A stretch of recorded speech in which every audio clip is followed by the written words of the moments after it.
Hello everyone, welcome back to the Lil's channel.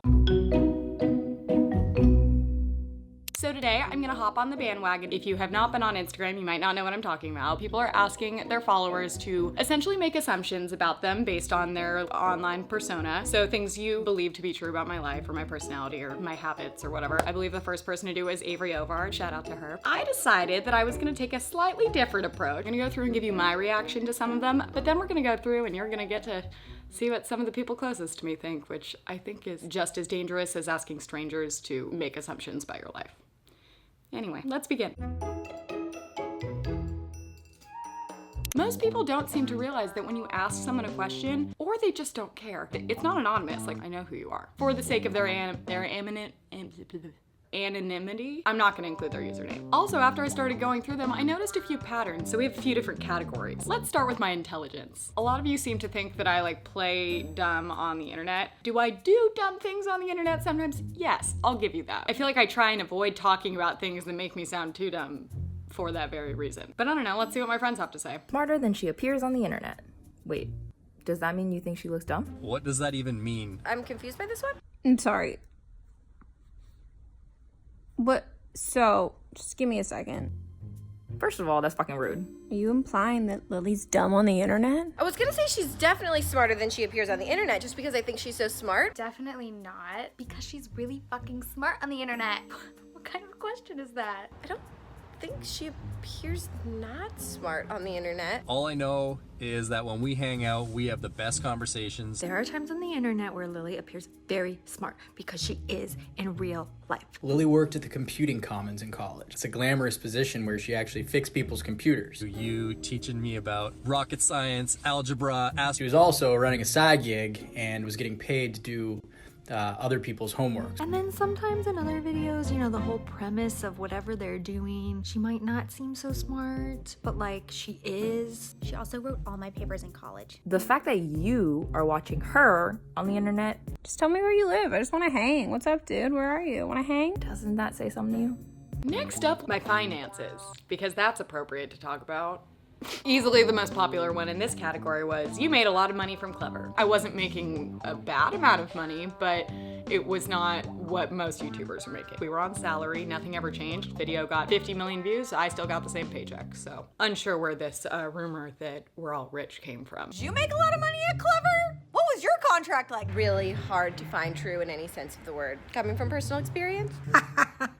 This is a joke, right? If Monopoly money was real money, then yeah. I don't like to talk about financials like this, but I will say I covered a couple Ubers for her here and there when I wasn't even there. Do with that what you will. So money questions always have to do a little bit more with perspective. For Midwest America standards, she made a fuck ton. From a sense of a full-time job, 9 to 5, sure, she had a pretty decent salary. But in the YouTube world, with the amount of time and effort that she was putting into creating all these things for Clever. Wait, I take that back because Lily is rich because of Clever, because of the friendships she made. They were not paying her what she should have been paid. Long story short, no, not rich from Clever, not one bit. Speaking of money, let's move on to the more serious one. Don't even really know how to start this. Basically, to give some context, in numerous episodes of Beauty Break back in the day, I used to joke about when I was rich. And it was kind of always an inside joke between people that knew me in real life. I didn't realize how many people would hear it and kind of be like, what do you mean? Then it kind of sparked this whole narrative that I'm just rich and spoiled and have these loaded parents and I'm a trust fund kid. Wrong. So it starts with the money stuff, which whatever, I kind of brought that on myself. But then it turns to, you had a perfect childhood. You had the easiest childhood ever. First of all, rich does not equal happy. So even if that was the case and I was this loaded trust fund kid, that doesn't necessarily mean that I had a perfect childhood. Second of all, I didn't. And I don't really talk about my childhood much because I haven't really had, So I didn't actually grow up with Lily, so I can't tell you from firsthand, but I can tell you from what I know that there were some obviously really great times and there were some really, really hard times. I think this just goes to show that you shouldn't assume things about people. I think one of the easiest things in life is to assume that people had this, that, or the other thing. Don't assume shit. I know that's the point of this video, but Just don't. I would not say that Lily had the easiest childhood. She definitely did not have an easy childhood. You know, losing your dad and the family dynamics of having to deal with that. And I think that's what's made her the person that she is today. This girl doesn't function the way she does because she's had it fucking handed to her on a platter. That's hopefully something she'll share more of to help others who might have gone through similar things and came out like she did. I think there's a lot of people who are excelling at life in spite of shit that they've been through or things that they have to deal with. I think her mom worked so hard to provide for her and Amy and make sure that they were comfortable. It wasn't always that easy, so I definitely don't think that's true at all. I feel like this one was one that all of my friends were very eager to answer because they get upset when they see comments like this because I'm not someone that really talks about my past that much. My past sounds like I was in prison. First of all, does anyone have a perfect childhood or like easy childhood? Most people I know have had something hard that they've gone through, whether that was something family related, health related, money related. So the fact that anyone even has the nerve to be like, oh, you had a perfect life, like where are you living? Because I don't think anyone does. I also haven't really opened up much about my childhood because it doesn't really, well, first of all, I never really had a platform to do it where it felt appropriate. It wasn't like, hey, we're gonna try this face mask. By the way, did you hear about my dad? No, felt a little weird. So I think things have come up kind of organically sometimes, but I've never really explained much, and I don't know how much I'll ever really go into detail about it, but long story short, my dad was an alcoholic and he passed away when I was 15. It wasn't like everything was great and then 15 hit. Things weren't great because of the alcoholism, and it was a lot that my sister and my mom and I all had to deal with. I was a junior in high school, so it was hard, but life is hard. Remember that people don't always talk about all the stuff they're going through. I can't believe we still have to be saying that out loud, but that's the thing. I don't really know another way to segue this besides, speaking of high school, what was I like in high school? A lot of you are assuming that I was popular in high school, but I was also a mean girl. Why? You were popular and a mean girl. That's like two different things. You could be mean and not popular, and you can be popular and not mean. But yeah, Lily was both. Lily was, and still is, loved by everyone. Popular, definitely. She's always gotten along with so many people and all types of people. Going around like she was the president. Loved by everyone. But not overly going around. A mean girl in high school is hilarious. Friends with everyone, super easygoing. She literally is the nicest person in the world. Like every single type of group you can think of. Definitely not the mean girl. Far from it. She wouldn't have been popular with every single group if she was mean. The best. Lily definitely can hold a conversation with anyone. If you only knew. Yes, and I do believe that has something to do with her ADHD. Not because she actually wants to talk to people, but she just can't help herself chemically. I'd say to a fault. Lily can literally get along with everyone. My fiance, not the best at, as he calls it, peopling. She can talk to anyone about anything. And he had so much fun interacting with her when they met, so. She could talk to the wall behind me. She can also like get through surface level combo really quick. She literally can talk to anyone. And have sort of a meaningful conversation right off the bat, which that is really, truly a talent. It's crazy. I hide my anxiety, stresses, and insecurities well.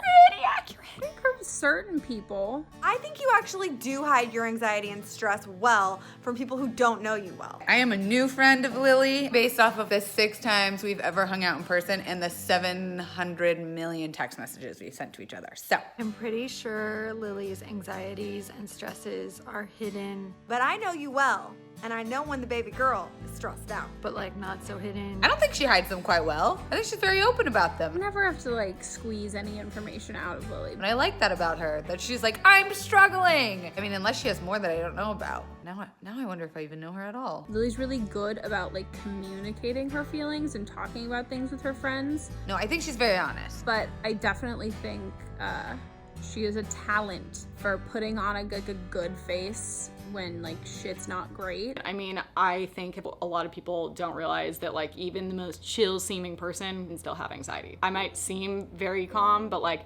then you shake my hand and realize that my palms have been sweating profusely. Definitely like the first year or two post college were real rough, and I think it's gotten a lot better, but I honestly don't think I could count the number of times I went into Jocelyn and Dana's office and was just like, and they're like, you can go home. Okay, time for the college assumptions. These ones are fun. You were the party girl in college who was the life of the party who would drunk text the boys. First of all, that sounds like pretty much any person in college. I definitely partied. I don't know if I would say life of the party. It's a bit of a stretch. Drunk texting boys. I'm not someone that like has to wake up and be like, oh no, who did I text? Because usually I'd get too drunk and then not be texting at all. Usually me and my friends were like getting too drunk and having too much fun that we were not texting people. We were like having way too much fun with like the giant group we were with. And not to say it was a very incestual group. It wasn't like, oh no, we didn't talk to any other, it was just like, no, we talked to our friends and then just made out with them because it was easier. Lily in college, 100% party girl. Definitely the life of the party. Lily is definitely a party animal. Lily definitely could hold her own with the best of us. If you went to ASU with her, you would know she's just a complete savage in the best way possible. Except for me, I actually was the life of the party. She was the second life of the party. So, second life of the party. Drunk texting the guys, I'm not sure about that one. I feel like she was too busy drinking her Coors lattes to be texting anybody. Here's one. I was the party girl in college who judged others for turning down a drink. I don't think anyone was not drinking. We went to ASU, we partied, I'm sorry. We were too drunk to be judging. Not judgy. Lily judging someone for turning down a drink is funny because she was also the person that we would stay in with and order Papa John's if we didn't want to go out. Someone said that they assume that I'm probably super fun for short periods, but I would probably be difficult to live with. It depends on what you mean. In terms of personality, I would say I'm super easy to live with. Very easygoing. I hate confrontation, so even if you're doing something that annoys me, you can keep doing it because I'm probably not going to say anything. In terms of like cleanliness, if you were an OCD clean freak, it probably wouldn't be fun. But if you're like super laid back too. Best roommate ever. Lily and I were roommates for 2 years in college. So far from being difficult to live with. I guess if you call ordering Papa John's every Sunday, you make some mac and cheese, and sharing it with your roommates difficult to live with, then yes, I agree, but no. You were the most easygoing person to live with. Lily was so great to live with that one time I was too hungover in college to go take a final exam. This circles back to how smart she is in real life. Beautiful doctor's note. We were either sitting on the couch watching shows or out partying. No one even questioned it. We just balanced each other, man. Oh, besides the fact that she made me gain the freshman 30 from all the In-N-Out she made me eat. This next assumption feels appropriate after that. You don't actually eat that much In-N-Out. Do you actually think that she really doesn't eat that much In-N-Out? Lily not eating In-N-Out that much is actually my favorite one. No, she does. Because I've never met anybody else that eats as much In-N-Out as her. You do. She fully does. So she actually did eat quite a bit of In-N-Out. Do you think she just like drives through the drive-thru for fun and then doesn't eat that food? Like quite a bit. If only you saw her bank account. The first few, maybe 10 times Lily and I hung out was her driving to In-N-Out because she had a car and I wanted to come. And if I remember correctly, her order was very plain. Like I'll have a double meat with ketchup only. 3x3s, whatever that means, I don't know. Like nothing good on there. Yeah, she eats that much In-N-Out. Maybe, if not more. Maybe there's some she's not like telling us about. Lily actually probably eats more In-N-Out than you realize. They say the first step to recovery is admitting you have a problem, but I admitted I had a problem a long time ago and still yet to move on to any further steps. P.S. My order has evolved over the years. It used to originally be a double meat, plain with only ketchup. Then I decided I did want some cheese, so I'd get a double single, but then I got addicted to the cheese, and then I got double doubles. Then all of a sudden I was like, you can get a 3x3, which is 3 pieces of meat and 3 pieces of cheese. Speaking of love, should we move on to romance? You haven't had very many serious relationships, true. You're insecure of not being in a relationship. Insecure of not being in a relationship? This relationship nonsense is just nonsense. Lily is not insecure about not having a boyfriend. Absolutely not. Lily is a badass boss who runs her own business and is incredible, so it's not your fault that all the guys out there are weirdos. She's not insecure at all. I think one of your greatest assets is you just are ready to find the circle for your circle and you keep the squares out, man. Not insecure. That's respectable. Lily's had lots of opportunities to date.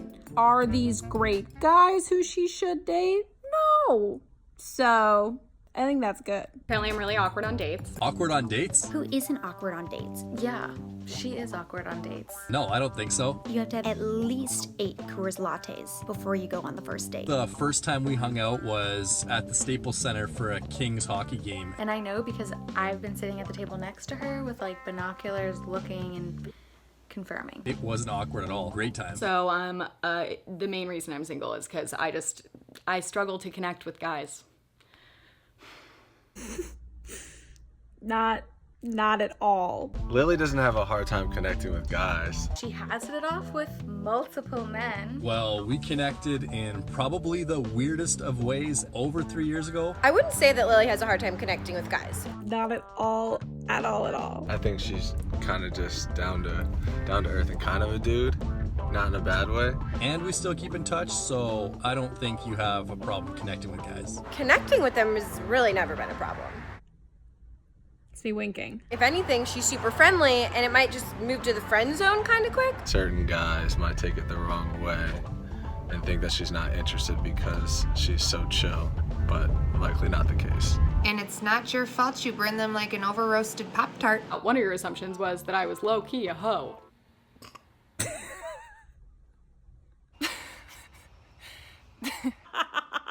As much as I wish this was true. It's so true. Everyone knows that. Lily is 100% an actual hoe. Oh yeah, Lily is low-key a total hoe.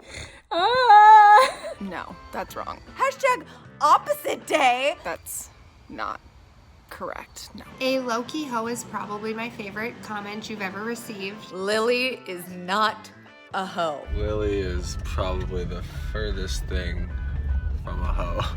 But I just got my claws on her, so. I've been trying to get Lily to make out with at least like 15 people every weekend. Yeah. Give me like 6 more months. I'm gonna do my dirty work with her. Ooh. Sorry about that. So that's what my friends have to say when you call me a hoe. Low-key still a party animal? I think it's an evolved party animal. Yeah, that's true. That's real true. Oh yeah, 100%. Especially when we're hanging out. How do I put this nicely? No, but Lily definitely knows how to have a good time. Like a few years ago, back in college days. A few years ago. Rude.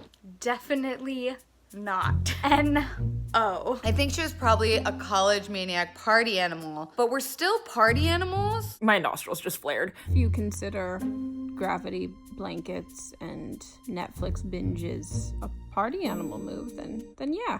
That's funny. We just do it on our couches, not in front of people anymore. I cannot tell you how many Friday nights that we have sat on her couch, ordered pizza, and just watched weird documentaries. Some people might consider that like low functioning alcoholism, but we just call it growing up. And that's why I love her. Okay, wait, slight addition to that though. You know we throw it down for Coachella.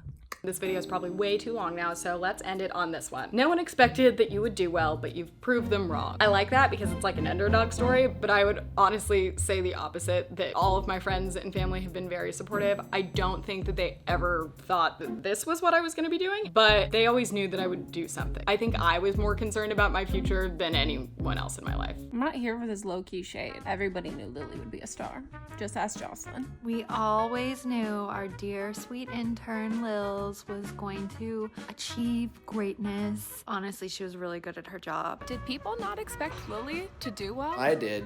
I'm pretty sure a lot of people did. We all knew Lily was gonna do well. For sure thought she would. All your editing skills to every rally video. Knows how to do everything, edit, produce, so talented. I can't even entertain you haters. Dude, always hardworking. Likable on video, the hardest thing in the world. She's, yeah, no doubt in my mind. Overall certified ideal. She's killing it and is a badass. Even this guy, he wasn't even born, knew she was made for this. Well, now that we've gone over some of these assumptions, I hope you guys know me a little bit better. Just remember, at the end of the day, you don't know everything about someone else's life. Even if it's someone on the internet that is showing you parts of their life. Guess what? That's a very curated, small section of their life. I've never really had a platform to be too open about things that weren't super positive, and now I do, so I definitely will try and make more videos in the future to show that not everything is always just like smiles and laughing. There's real shit going on too. Huge shout out to all my friends that appeared in this video. Texted, was like, hey, can you send me this reaction to this? And then they all ended up sending such sweet stuff back, and all just like literally dropped what they were doing in the middle of the day to be like, oh yeah, you need a video? Let me like leave my office and go in the hallway. That was literally what several people did. I love you all. Shout out again to Avrey Ovard for coming up with this idea. I think it's great, and it's a good way to get some stuff out in the open that I might not just already be talking about. Thank you for being here today.